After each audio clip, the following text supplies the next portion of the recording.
This program is supported by the Calliopeia Foundation.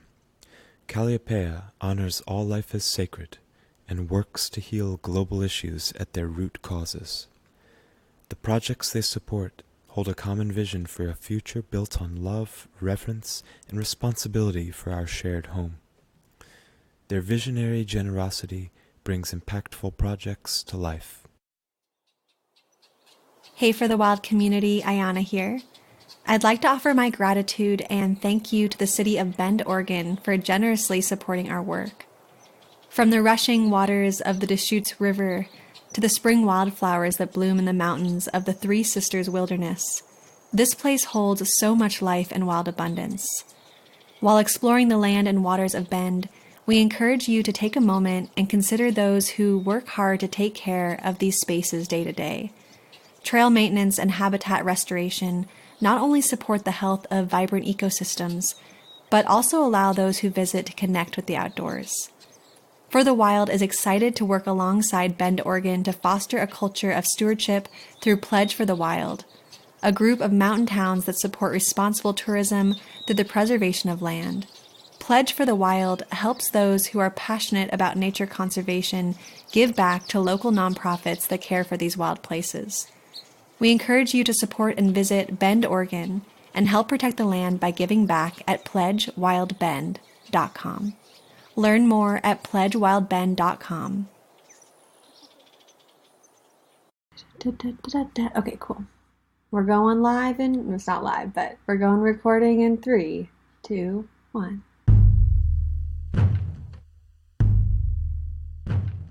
Laws that are written on paper can be broken. But laws that are written in the stars and the bark of trees, those, you just cannot break those laws. You can try, it might work for a couple generations, but it's going to fall into itself. Welcome to For the Wild podcast. I'm Ayana Young. In the beginning, there was the Word. Flares of white fire burning in the void. Her sparkling phosphoric dream, escaping through the chasms of rebellion. Her scintillating fountain of love, defying the laws of silence. Holographic refractions of her wild imagination, searing through the night in 5 trillion directions. Finally coming to rest in the marrow of our bones. We are the supernova that exploded long ago.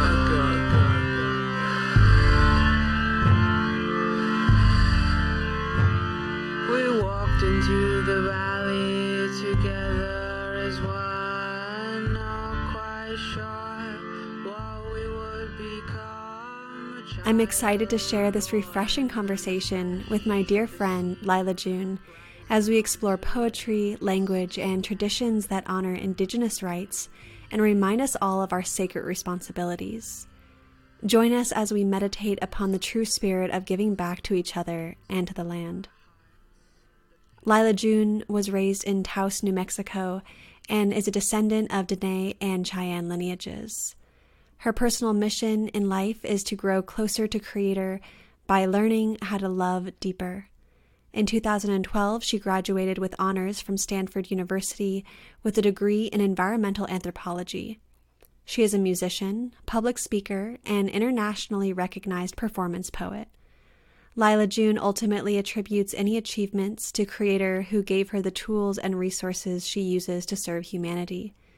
She currently lives in Deneta, the Navajo ancestral homeland, which spans what is now called New Mexico, Colorado, Utah, and Arizona.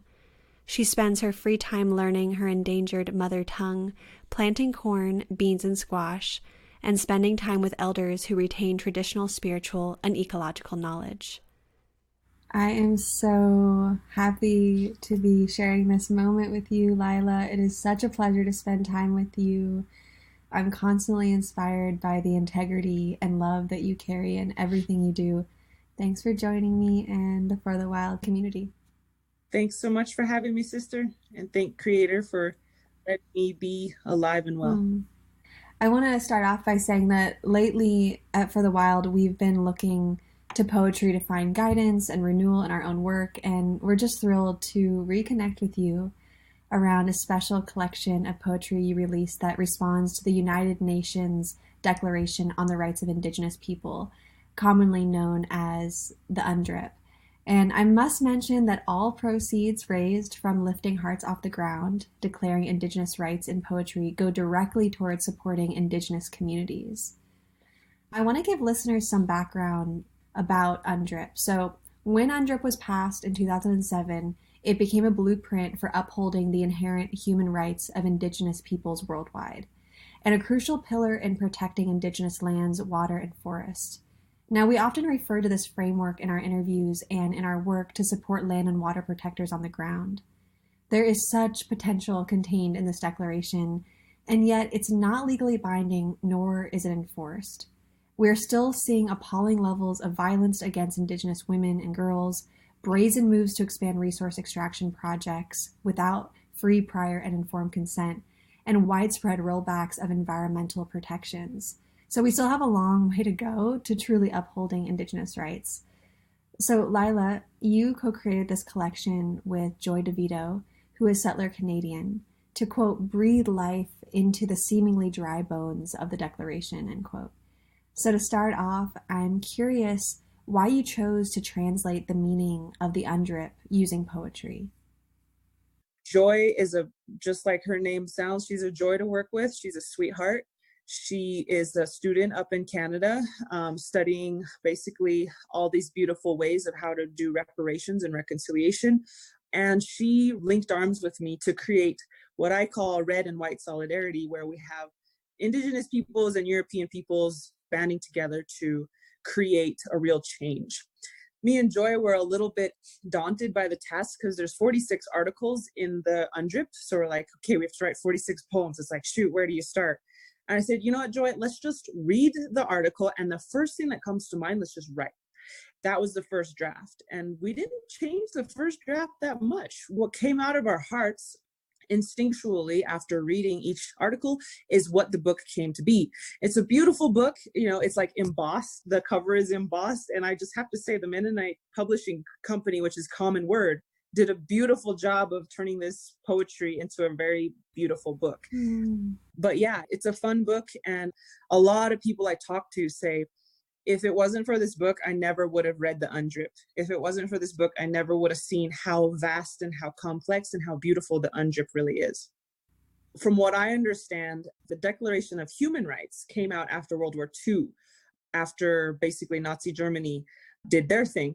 And so this Declaration of the Rights of Indigenous Peoples is sort of like the Indigenous version of that, born out of hundreds and hundreds of years of exploitation of Indigenous lands by colonial powers. So the articles are pretty much, for instance, like every Indigenous nation has the right to educate their own children, which obviously is in response to the boarding schools.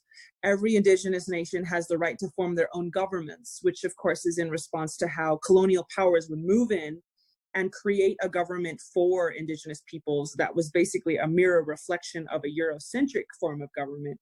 And then Native peoples would have to work through this Eurocentric governance system. There's also things about water, things about land rights, things about relocation. You know, you can't relocate Indigenous people. So my poems were basically taking these very generic statements and giving real life examples of how this shows up in Indigenous people's lives, talking about how the Japanese came into Korea and mowed down the forest and forced everyone in Korea to speak Japanese.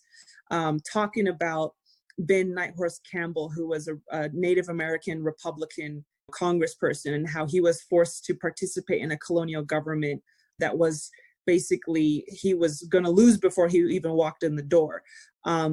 Talking about healing, you know, our traditional healing methods and why it's important for us to have control over our medical world. I kind of try to bring these really generic statements that says no one shall ever relocate an Indigenous nation to another place, without their consent and their agreement to do so. So then I talk about what does it mean for us when you move Lakota people off of the plains? They can't speak anymore because their whole language is built out of the plains. Their whole language reflects that specific ecology, that specific biome. So if you relocate an indigenous nation off of their homeland, they're not going to have anything to talk about because our languages are reflections of very specific places. They are endemic, the same way species are endemic.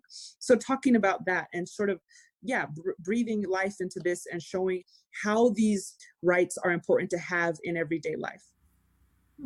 I'd love if you could tell us more about your intention behind these lines. Quote, "The UNDRIP puts our principles into the format of the numbed world. It begins to speak of the sacred. To achieve its goal, the numbed world must come into the format of the sweat lodge." Oh, yeah, that's a big one. So if you ever spend just a couple weeks learning an indigenous language, you will realize that we live in completely different worldviews. There are assumptions built into our language that are not built into English. And our languages are very rich. Our languages are very spiritual. Our languages are very much relational and kinship minded. Our languages are verb based. It's all about the dynamic flux of creation.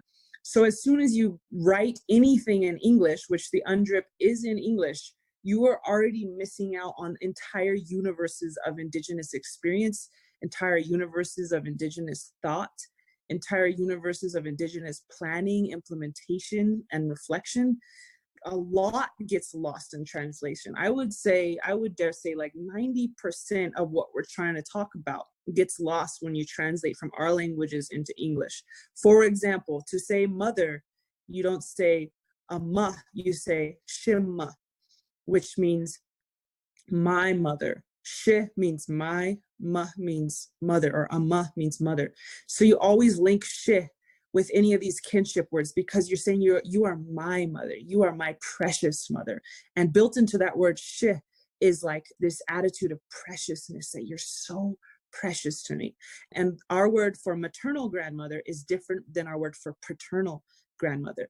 Maternal grandmother is shamasane, paternal grandmother is shanale. And so shamasane, we have a really heavy focus on the matrilineal line of things. So what comes from your mother is wildly different than what comes from your father. And what comes from your mother has certain roles and responsibilities in your life, different from those who come from your father. So our kinship terms are the basis, and the word means kinship. It means understanding who you're related to by clan. It means the responsibilities you have to someone you're related to by clan. So that little syllable, has so much packed into it. It has love, it has community, it has responsibility, it has hard work. It means accountability. And that is the foundation of our entire universe. So by the time I even say, hi, Ayana, I've already lost what my people are about. The real way to address you is Shade, older sister. Like, I love you as my older sister. And I have certain responsibilities to you as a younger sister. And you have certain responsibilities to me as an older sister. And so all of that gets lost. So when I say that, the UNDRIP is formatted for the numbed world, I mean that it's formatted for the brain. It's formatted for the intellect.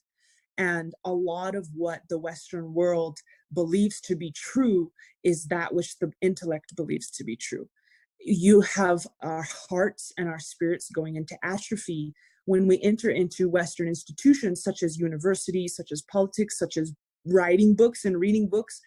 All of that is, generally speaking, geared towards the intellect, unless some brave soul decides to break out of that norm and say, you know what, I don't know why my heart is saying this is good, but I'm going to trust it. I have no logic, I have no rationale to explain it, but I'm going to say that love is important right now. And feeling love between people is important right now. So the Sweat Lodge, on the other hand, which I say, this book is designed to bring the world into the format of the Sweat Lodge. The Sweat Lodge, if you haven't ever been in one, it's completely dark inside. So everyone has no skin color. We're all family. It's shaped like a dome, which is the mother's womb. So we're basically babies. We become babies again, going into the dark womb of the Mother Earth. And we sing songs. And these songs, you can feel it through every cell in your being.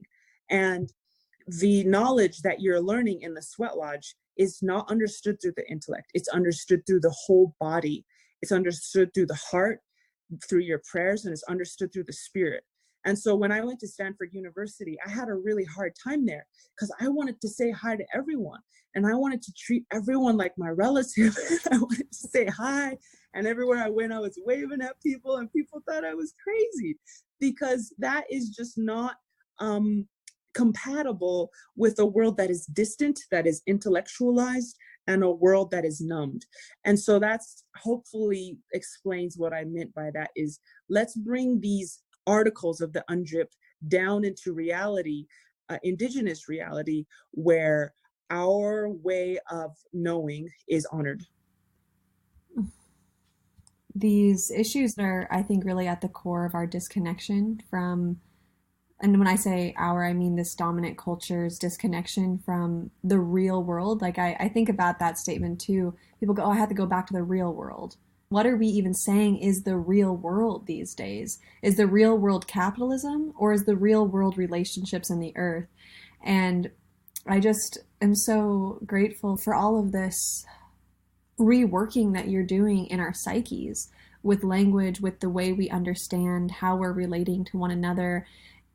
I think we're losing more than we can even understand at this point with the Western intellectual mind.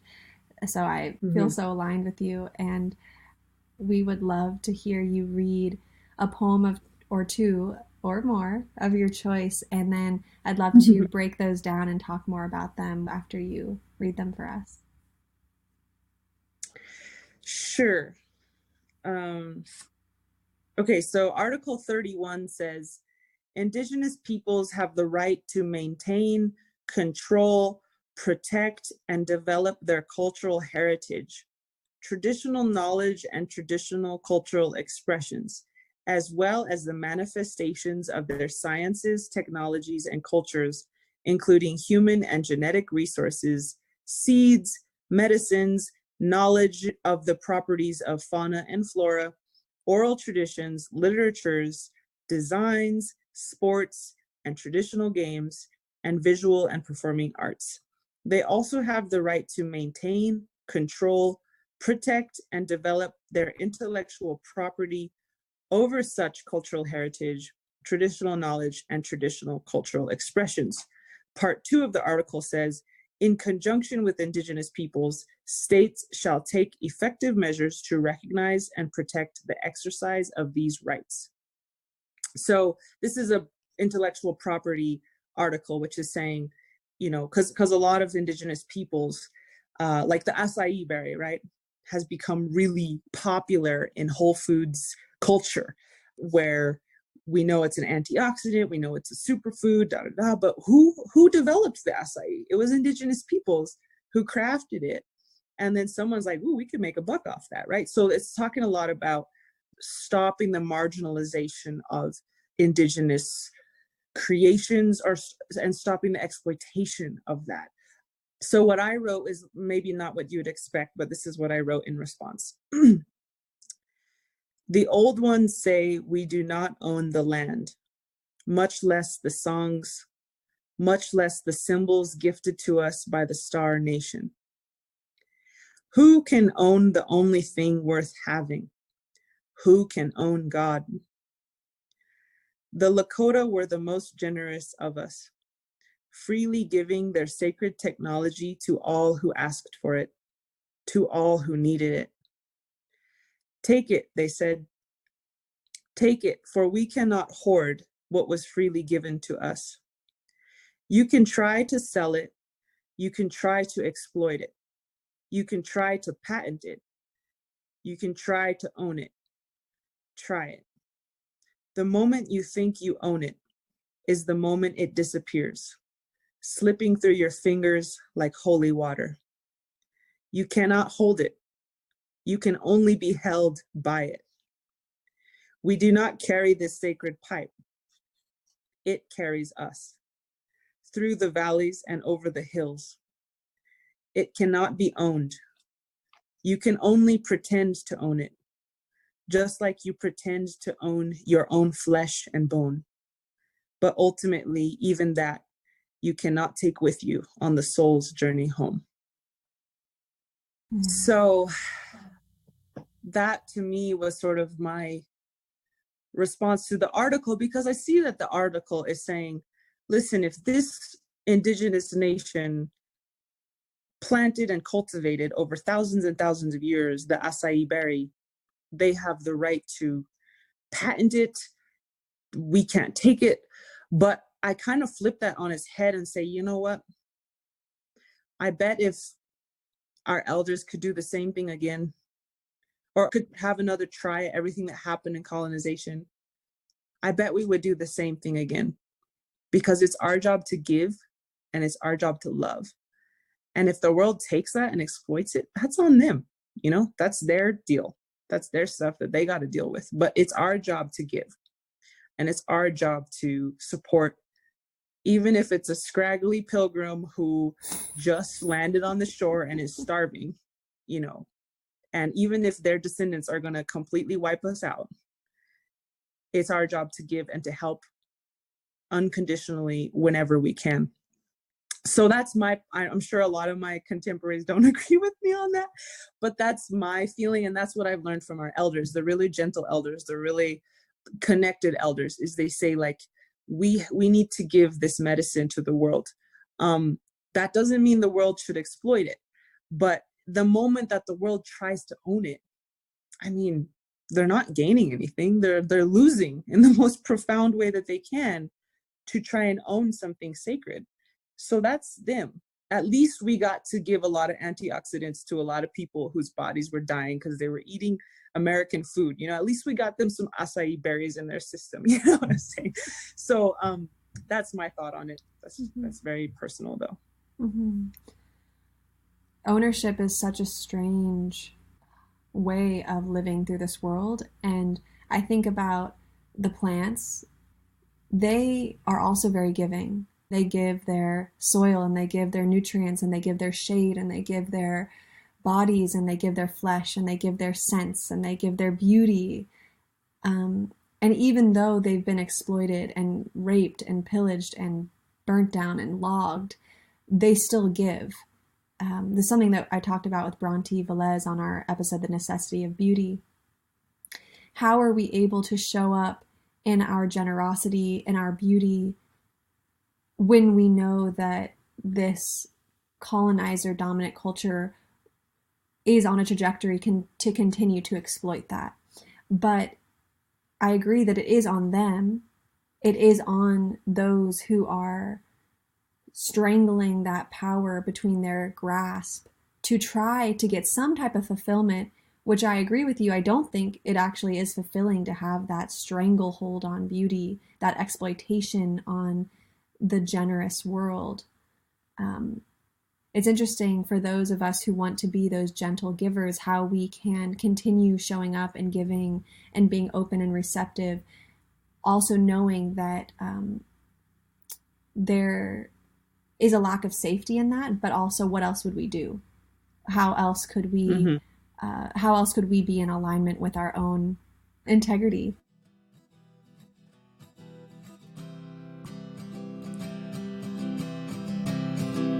I just want to thank you for everything you do. Just want to thank you, yeah, for everything you are. You taught me how to love myself when nobody else believed in me. Yeah, they didn't see what you see. So now I give it all away. Just like you said, yeah, I said I give it all away. Yeah, like a burning flame.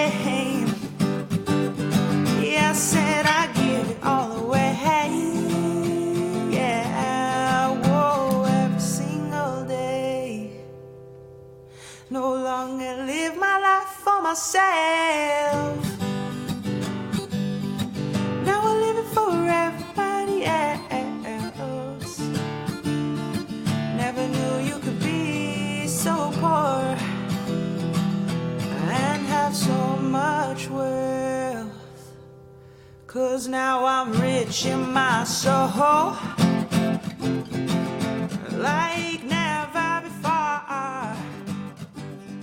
Yeah, I said I'm rich in my soul. Yeah, I feel like on one level, lifting hearts off the ground translates this complex document into an accessible language. And on another level, I really sense that this project imbues an impersonal document with the substance of your lived experience. So I'm curious how your relationship with the UNDRIP shifted over the course of this project.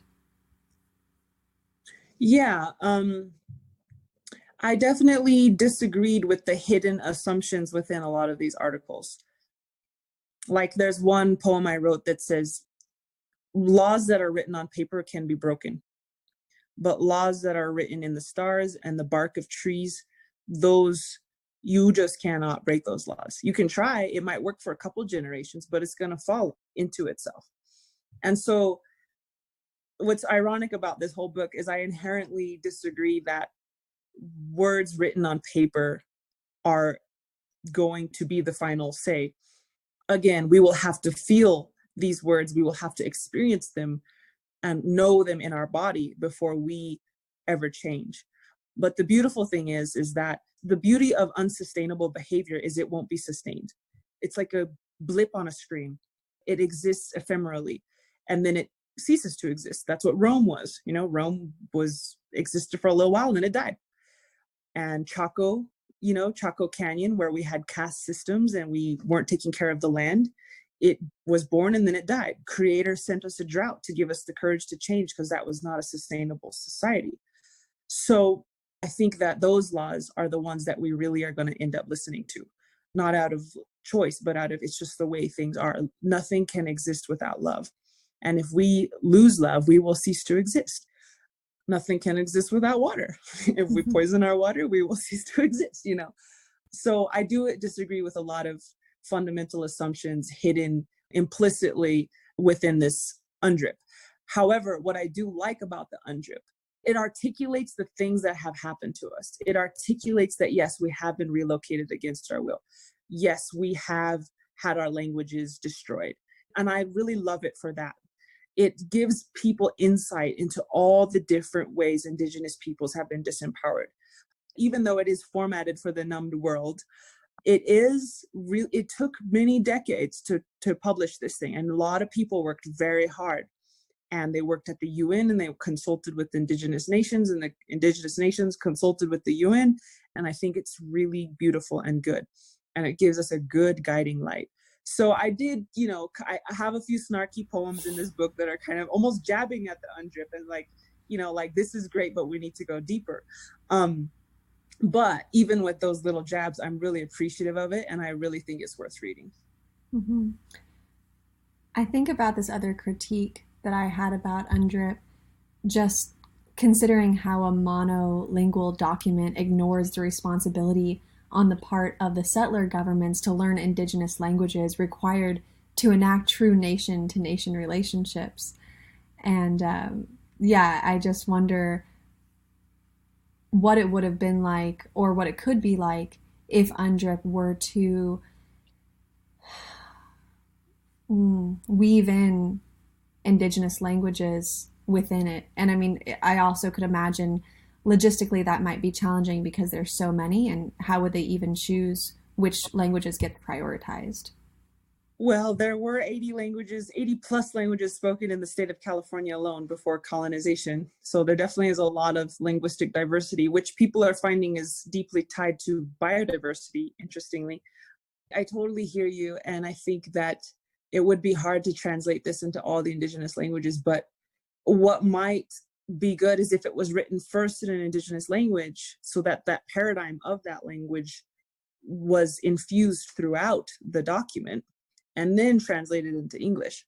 That way, at least the soul and the paradigm which we live would be dictating the whole way in which the words would come out and what words would come out.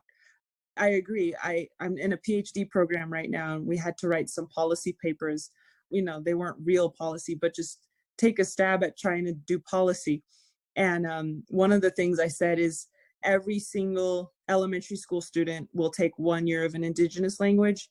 Every single middle school student will take 1 year of an Indigenous language. Every single high school student will take 2 years. And before they graduate college, they're expected to be conversational within one Indigenous language.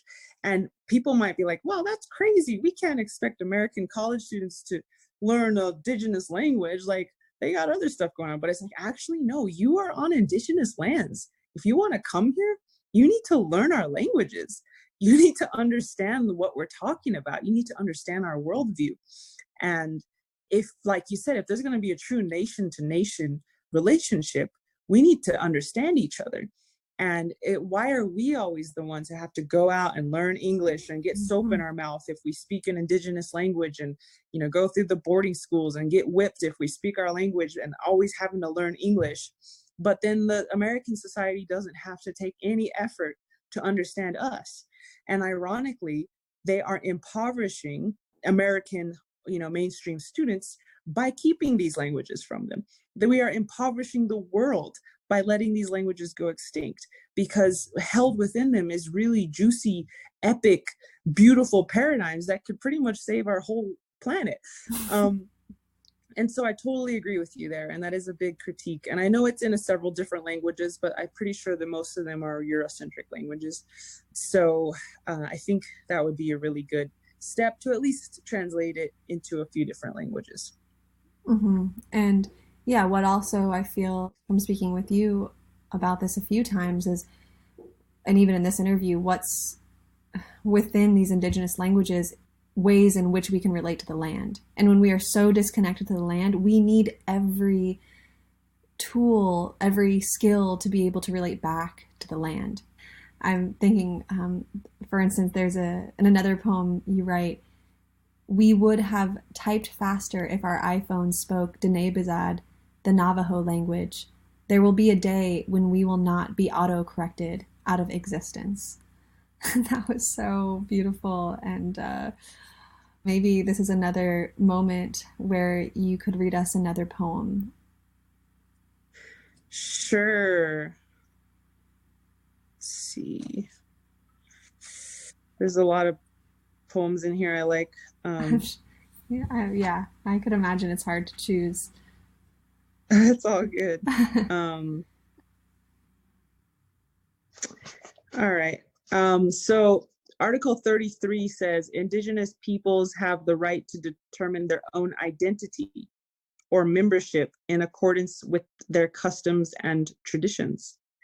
This does not impair the right of Indigenous individuals to obtain citizenship of the states in which they live. And part 2 of that article is Indigenous peoples have the right to determine the structures and to select the membership of their institutions in accordance with their own procedures. So in other words, who counts as a Navajo woman? Only Diné people should be able to say who counts as a Diné person, and the government should never be like, oh, you're only 1/16. Sorry, you're not, you don't count, which is the way it is right now.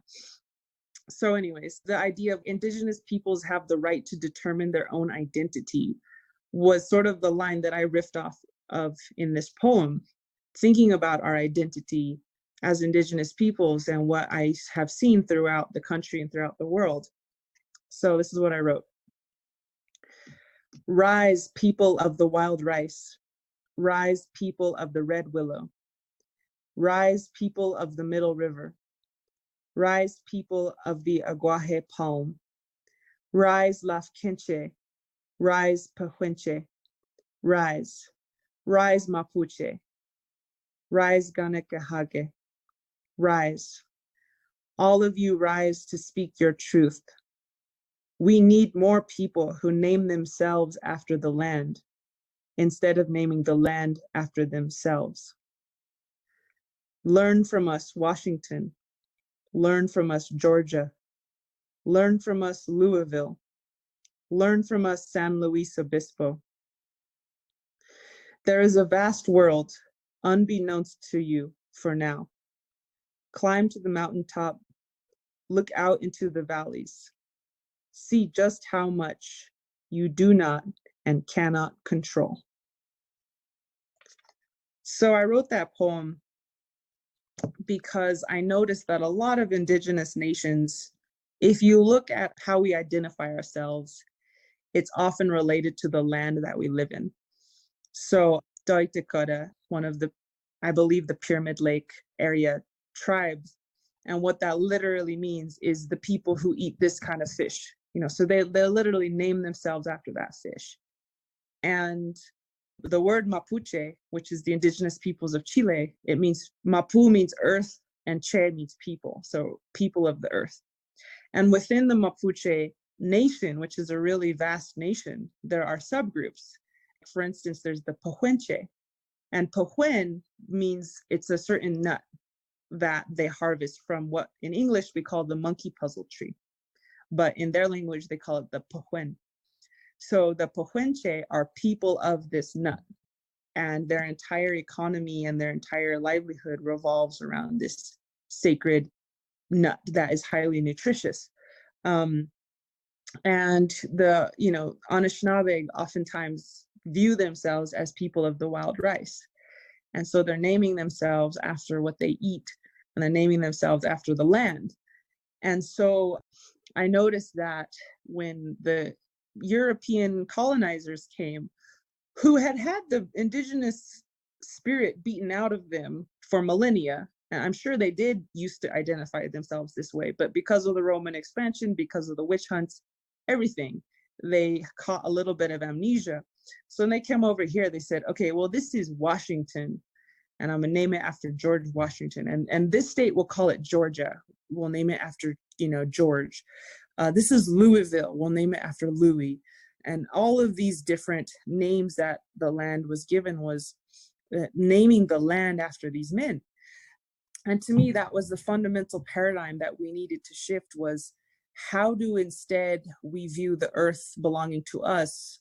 How do we start seeing that we belong to the earth and identifying ourselves based on that? So that's just another poem that I was hoping could help people see, because sometimes we're born into it, right? We're born into Santa Clara, California, or Santa Monica, or Santa, whatever, San Francisco, and we just kind of take it for granted that it's normal to name the land after a human being. And not only that, but like a pedophilic, priest from the Catholic Church, So we have to relearn and remember that that's not necessarily normal. That's what I was trying to do with this poem. Mm-hmm. And I wonder, when we live within these systems that name land after rapists and torturers, and when we're in this day-to-day life where we're not even really aware of that, I can't imagine that it doesn't seep into our psyches. I can't imagine that it doesn't affect us, even if we can't name it, even if we don't actually know the histories as well as we should. Because sometimes I'll be speaking to people and they'll go, oh, well, those people don't know what's going on, or they're asleep, or they're in denial. And I say, yeah, maybe they are in denial, and perhaps they haven't done the research to really understand the depth of the truths that are really happening. But I do think that it affects everybody subconsciously. And then how that manifests in our bodies, in our illnesses, in the way we treat ourselves, treat others. I don't think that we can just brush off the fact that we are living under these umbrellas of tortures in the names of the places that many of us live. I think that there are deeper ramifications of these decisions that were made by the first settlers and colonizers. And so you bringing this up, to me, feels like a mandatory exploration. If we are really trying to get to the root of this pain and this disconnection. mother's medicine lives in the earth, rising from the ashes as we remember. I can hear her songs running through my veins as my brothers blow on embers of old bard stories.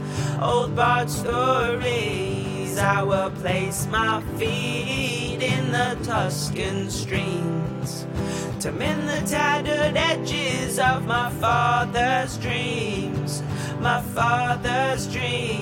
I will see past the blood and remember the beauty of our people before the conquerors came. I will not choose war, I will choose peace, and honor the ancestors that live inside of me. Live inside of me, live inside of me, live inside of me, yeah.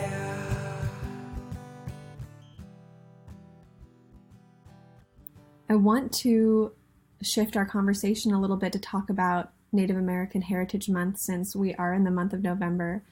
And I spoke with Jade Begay a couple weeks ago about the disgusting move by Trump's administration to attempt to erase Native American Heritage Month by replacing it, or at least by trying to make more present this National American History and Founders Month, which is honestly just so ridiculous and so blatant in the erasure that this administration is trying to accomplish. And so I'm wondering, how do you see these renewed acts of violence echo in the communities you're visiting? Well, first of all, I think I want to say that every soul has to feel every hurt that they inflicted in their lifetime, from what my elders tell me. So I actually pray for Trump. I call him my Uncle Trump. Should die, because even these misfits, and sometimes especially these misfits, we have to bring into kinship and love and help them. And obviously he's a little too dangerous to help over a cup of tea or something like that, but at least I can help him through my prayers. But truly, he's hurting himself. And the Stephen Miller, one of his main buddies, they found over 900 emails of his that were really, really blatantly, disgustingly all about white nationalism. 70% of the country now believes that what he did with Ukraine was wrong. And one comedian was saying, you can't get 70% of Americans to agree on anything. So he went to Kentucky the same day I was there, at the same time. We gave a speech at the same time in Lexington, and to prop up this governor who was running, and the governor lost. He tried to do the same thing in Louisiana. The governor lost. So that is some silver lining on all this, is all of his stupid, atrocious, crazy moves and acts have only made him less and less and less desirable, even by Republicans. So that is the silver lining in this, is that yes, he is atrocious, and the American people aren't going for it anymore. So that's good. At least, we thought it was going to be like, oh, everyone's just going to support him no matter what. But apparently that's not true. Okay, so Native American Heritage Month. I mean, some critics say, like every day is Indigenous Peoples Day. But I think it gives us a time when people, like, for instance, a lot of people have been showing my music video, All Nations Rise, in their classrooms this month. And they're having the kids like dissect the lyrics. And what does this mean? When you're writing songs, you don't realize kids are going to be like dissecting the lyrics. But so it gives people an excuse to talk about Indigenous issues, which is good. I wish they would do it every month. And we do it every month. So I love that. And I think a lot of Trump's moves have only emboldened us. And that's the other silver lining. I remember being in the Women's March in Washington, D.C., a day or two, I forget if it was a day or 2 days after his inauguration. I think it was the next day. And man, that was beautiful. That was freaking beautiful. And to see so many young boys walking beside their mothers in solidarity with the feminine, it's so beautiful. And I don't know, I think in a lot of ways what he's doing is he's emboldening us, and he's helping people, he's forcing people to answer, are you going to stand on the side of justice or not? And a lot of people who didn't really care about justice before he was in office, because when Obama was there, you have to admit not everyone, but most people were like, oh, everything's okay, Obama's in office. Trump helped us realize, no, everything is not okay. And we have some serious work to do. So in a strange way, I think there's a lot of benefits out of his atrocities that have had us really grapple with certain and have public debate on a lot of issues. And I know that all the young men who are born today don't want to be like him. He reminds me a lot of Coyote in our stories. The reason we told Coyote stories is to help children know what not to do. We'd be like, this is what Coyote did, and it bit him in the butt, And so I think Trump is a modern day Coyote, where he is showing us exactly what we don't want to be. And a lot of children are looking to him and being like, wow, this is what it looks like when your ego runs away with itself. This is what it looks like when you get insecure and you have to make up for your insecurities in unhealthy ways. And the men are like, oh, this is what happens when you're a jerk to women. And so I personally don't think his creation of whatever Founders Month, whatever it's called, has had any impact on the people who believe in justice. We're not taking away Native Heritage Month, right? Like, I know a lot of teachers who leaned into it and did even more because he tried to change it, and are like, wow, we really got to up the ante and bring more lessons about Indigenous peoples into the classroom. And I think the people who aren't necessarily for justice, but also aren't necessarily against it, they've been forced to be like, where are you going to stand on this? And those are the swing voters of justice, and a lot of those are swinging towards justice because this is not cool. And the last thing I'll say about that is one of Trump's largest bases is the South, right? But he doesn't understand everyone in the South is Native. Everyone whether they look white or they look black, they all are part. I lived in Alabama for a year. They're all part Chickasaw, Choctaw, Cherokee, Muskogee, Seminole. They're all have one great grandma that is whatever. And they are all extremely proud of that great grandma. And they all have Native stuff everywhere. It's not a safe place for our African American brothers and sisters, right? But when I was a Native there, I was superstar. I was like, oh, cool, you're Native, I'm Native too, da, da, da. So Trump, I think, actually pissed off a large part of his base by doing that. And he doesn't have that nuanced understanding that his base is not into the anti-Native thing. Well, at least in the South. I say in North Dakota, South Dakota, they're very anti-Native. But anyways, I'll stop there. But I just want to say I'm not scared of it. I don't think it even made a mark on our movement. And I think, if anything, it strengthened it. Mm-hmm. Yeah, I think Trump is this mirror. He's really showing us what we don't want to be. He's showing us how bad things can become if we choose to not be engaged with public process. And, we were speaking about this before the show, but when Obama was in office, I feel like so many of us didn't really think that we had to be engaged in politics. But what I'm feeling, especially because I work so much in public land protection, the amount of rollbacks that Trump is doing with Bears Ears, Grand Escalante, Tongass National Forest, the list goes on and on, it really awakens me to say, Ayana, if you care about these lands, you need to get extremely engaged in public process. And the rights that I do have as a U.S. citizen, those rights are actually responsibilities. I can't really complain if I'm not willing to be engaged, if I'm not showing up to the public process and to the tools that I have been given. And so I think moving forward, 2020 is going to be such a big year for elections. And for those of us who are feeling emboldened and have that courage and have the capacity, we really need to look to those people who are running for office who do support our ethics, our morals. And also, I want to speak to the people who have thought of running for office and say, we need more people who are willing to get into the nitty-gritty of this really strange political system. This last question is, in an interview with journalist Tracy L. Barnett, you shared how, quote, human beings are meant to be a gift to the land. And I'm wondering, with this last response, if you could share about how we may begin to remember how to be a gift to the land. So my PhD work is on the intersection of Indigenous land management and Indigenous food systems, and how we can recreate undomesticated Indigenous foodscapes, which are regional food sheds, just like a watershed, but like a food shed. This is different from gardening. This is different from intensive agriculture. This is more about helping the natural food-bearing capacity of the land and facilitating that.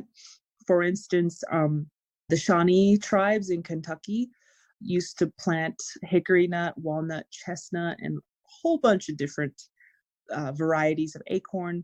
And these nuts were a big part of their caloric intake, and they were burned around the base of the trees to eliminate competing vegetation. Low intensity burns, very low intensity burns done at the right time of year by people who are experts in this type of burning. And actually that reduced the threat of catastrophic fires. And it also injected the soil with a bunch of ash, which was super nutritious for the soil. And I heard one California elder say, when we noticed the deer were getting hungry, we would do a burn. And so because that ash creates super nutrient dense grasses, and it's sort of like a renewal of the land. And so Indigenous fire is actually responsible for the creation of the Great Plains as well. The Miamia tribe, for example, how we have a lunar calendar and each moon is named after a different ecological phenomenon. I believe it's in the spring. One of their moons is called the grass burning moon. So they would go out and they'd burn some grasses, and that would help with the rest of the ecological process. And so the oaks in California, for example, are very fire resistant. The bark is. And one Amamutsan elder from Santa Cruz said that their rule of thumb was 14 trees per acre, which helped the trees who were competing for limited nutrients and water and sunlight to all be healthy. So you have a handful of very, very healthy trees instead of a whole thicket of very, very weak and unhealthy trees. So the national park system started, or partly started by the racist man, John Muir, God bless him. But one of his quotes is, a strange and dirty life these half-witted savages live in the wilderness. He literally thought we were dirty, stupid pests. He thought we were pests to the land. So what did they do? And take, for example, Yosemite. They removed all the indigenous peoples, and along with it, they removed the indigenous fire that applied a gentle pressure to the land that actually maintained the whole system and reduced the threat of catastrophic fire. Because the fuel load on the ground wasn't building up and building up and building up, which is what the Smokey the Bear policies do. So he removed the indigenous peoples from the land. And what do we get? We get a lot of thickets, tree thickets, understory thickets. And when the trees get really close together, for one thing, they are usually deprived of nutrients because they're all competing for limited nutrients. So that weakens their immune system. And when their immune system is weakened, the bugs, the pine beetle bugs, different types of viruses can just rip through these forests because their trees are so close together, they could just wipe out the whole forest. That's what I mean by we can be a gift to the land. So what if we could become a people where the presence of humanity is actually what helps everything go around, it helps the world turn. And this matches with what a Yoruba elder told me, or not told me, he told all of us at the World Parliament, or Parliament of World Religions in Toronto last year. He said, in the Yoruba language, the word for human being is chosen one. And at first I was like, that sounds kind of weird. But then he started explaining it more. He said, we were chosen to be the stewards of the land. And that really sparked something in me for some reason. I was like, wow, maybe, just maybe, the earth doesn't just like humans, but maybe she actually needs us.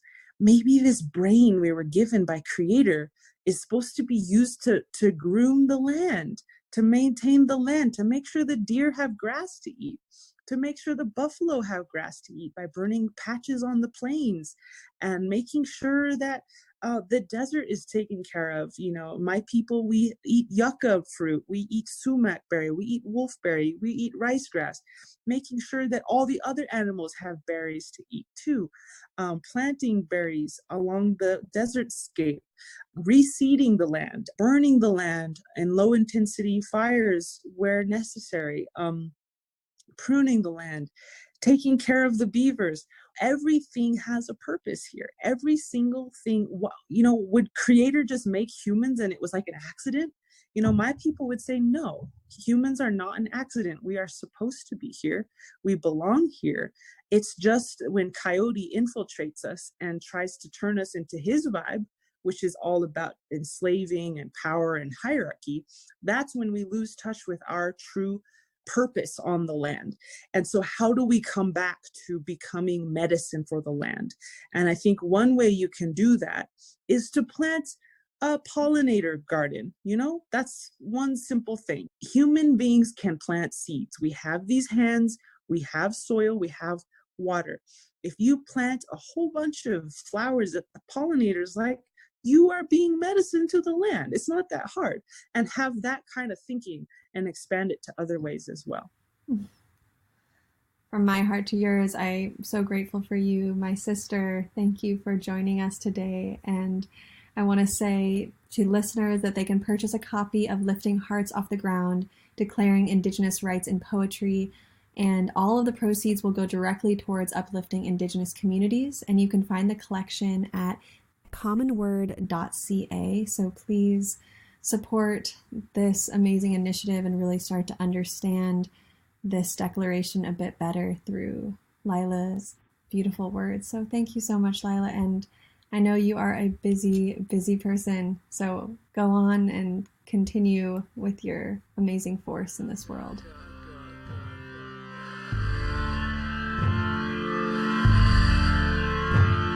We walked into the valley together as one, not quite sure what we would become. A child born from the flesh of the sea, rising on two legs to stand and be. Coyote spirit bit into our hearts. The pain was pregnant with a child named forgiveness. Here we are today, all different, all the same, shedding a broken system and rewriting our name, birthing the world again like a juvenile falcon that falls from the nest and flies for the very first time. On two legs. Thank you for listening to this special episode of For the Wild podcast. The music you heard today was from Lyla June. Lyla also takes her books on tour with her, so you can buy a copy at one of her shows. You can also sign up and make a donation to attend Lyla's webinar, Medicine Theory, happening on December 14th. Instructors will be teaching about being in solidarity with Indigenous communities, as well as practices in Indigenous hydrology and climate resilience. All proceeds will go towards the protection of natural springs and water resources at Indigenous sacred sites. Sign up at lylajune.wixsite.com/medicine theory. A shout out to the team members who created this episode: March Young, Aaron Wise, Erica Ekram, Carter Lou McElroy, and Aiden McCrae.